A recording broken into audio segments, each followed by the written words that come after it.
ଦେଖନ୍ତୁ ବାରା କେଉଁ ଭଳିଆ ସବୁ ବସ୍ତା ବାଇରୁ ଖାଇକି ବସ୍ତା ସହ ଉଠେଇ ନେଇଯାଇଛନ୍ତି ବାରା। କେତେ ଧାନ ନଷ୍ଟ କରିଛନ୍ତି ଦେଖନ୍ତୁ।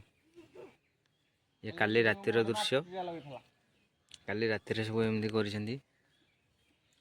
ଧାନ ପୁରା ଗଦା ଗଦା ବସ୍ତା ପୁରା ଉଠେଇ ଆଣିଛନ୍ତି ଗଦାରୁ।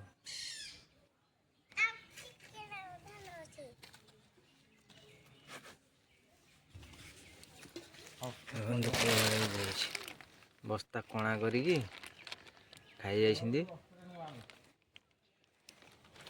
ଦେଖିବେ ଗହିରେ ତ ଯାହା ଖାଇଲେ ବର୍ତ୍ତମାନ ବାଇରୁ ଆସିବି ଖାଇଲେଣି। ଧାନ ରଖିବା କୋଉଠି? ସୁରକ୍ଷିତ ନୁହଁ ଧାନ।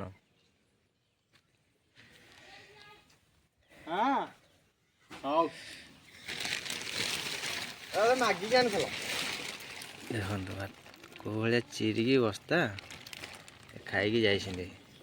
ଆଜି ଯଦି ଆକୁ ନ ଉଠାଯାଏ ତାହେଲେ ରାତିରେ ପୁଣି ଆସିକି ଖାଇଯିବେ। ବସ୍ତା ବସ୍ତା ଧାନ ଟେକି ନେଇକି ମାନେ ଘୋଷାରି ନେଇକି ଖାଇ ଯାଉଛନ୍ତି। ଦେଖନ୍ତୁ କୋଉ ଭଳିଆ ଅବସ୍ଥା କରିଛନ୍ତି। କେତେ ଧାନ ନଷ୍ଟ କରିଛନ୍ତି।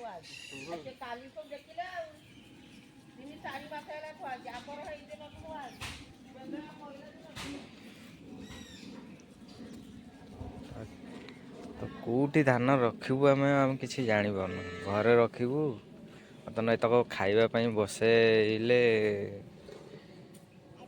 ସେଥିପାଇଁ ରଖା ହେଇଥିଲା ବାଇରେ। ତ ଖାଇକି ନଷ୍ଟ କରିସାରିଲାଣି।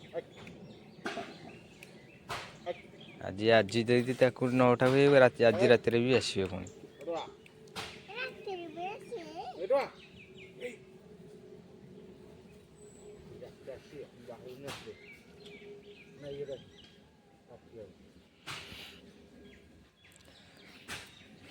ବସ୍ତା ଗଦା ହେଇଛି, ତାପରେ ଜରି ଘୋରା ହେଇଛି। ଜରି ଚିରି ବସ୍ତା ଚିରି ବସ୍ତାକୁ ବାହାର କରିକି ବର୍ତ୍ତମାନ ଖାଇକି ପୁରା ଧ୍ୱସ୍ତ କରିଛନ୍ତି। ଦେଖନ୍ତୁ ଇଏ ଖଳାବାରି। ଆମର ଖଳାବାରି। ଏପଟେ ଦେଖନ୍ତୁ ଘର। କୋଉଠୁ ଆସିଲେ କି ବାରା ଆସିକି ପହଞ୍ଚିଲାଣି ଦେଖନ୍ତୁ।